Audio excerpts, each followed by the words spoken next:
नमस्कार, मी डॉक्टर कैलाश कोल्हे. मी नांदेडमधील नारायण हॉस्पिटल येथे पोटविकार तज्ञ तसेच यकृत विशेषज्ञ म्हणून काम करत आहे मागच्या 4 वर्षापासून.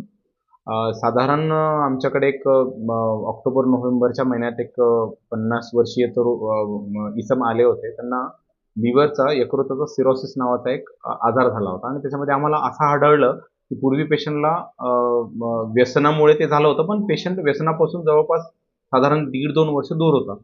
तर मग आम्हाला पुढच्या तपासण्यामध्ये असं आढळलं, की यकृतापासून ज्या 3 मुख्य रक्तवाहिन्या निघतात त्यांच्यामधून अजून एक मुख्य रक्तवाहिनी असते त्याच्यामध्ये ब्लॉकेज आढळलं. तर त्या कारणासाठी महानगरामध्ये पेशंटला लिव्हर ट्रान्सप्लांट ही एक प्रक्रिया सांगण्यात आली होती. तर लिव्हर ट्रान्सप्लांट बऱ्यापैकी खर्चिक असतं. एक 60-70 लाखाचं त्याचं बजेट असतं. पण आम्ही पेशंटला सांगितलं, की आपण एक चान्स घेऊ शकतो.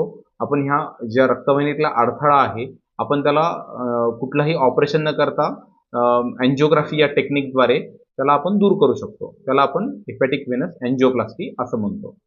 तर ती प्रक्रिया केल्यानंतर रुग्ण आता 6 महिने झालेले आहेत. अत्यंत ठणठणीत बरा आहे. त्याला ट्रान्सप्लांटची गरजही उरलेली नाहीये आणि मिनिमम एका गोळीवर पेशंट अत्यंत हेल्दी व चांगला आहे.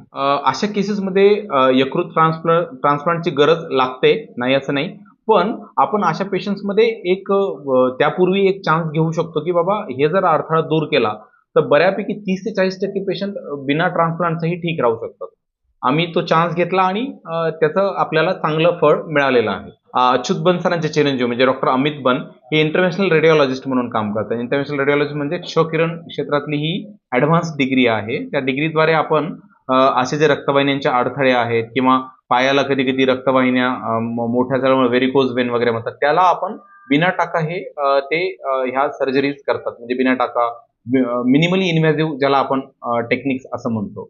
तर मुख्यत्वे त्यांनी ही प्रक्रिया केली. त्याच्यामध्ये आपण काय केलं होतं, रक्तवाहिनीच्या आत जाऊन एक छोटा फुगा फुगवून त्यातला जो मार्ग अवरुद्ध झाला होता त्याला आपण मोठं केलं होतं. हे मुख्यत्वे सर रुग्णांनी व्यसनांपासून दूर राहिलं पाहिजे. कुठलंही व्यसन दारू असो, तंबाखू असो, बीडी सिगारेट असो, ह्या सगळ्या व्यसनांमुळे यकृतावर फार वाईट परिणाम होत असतात.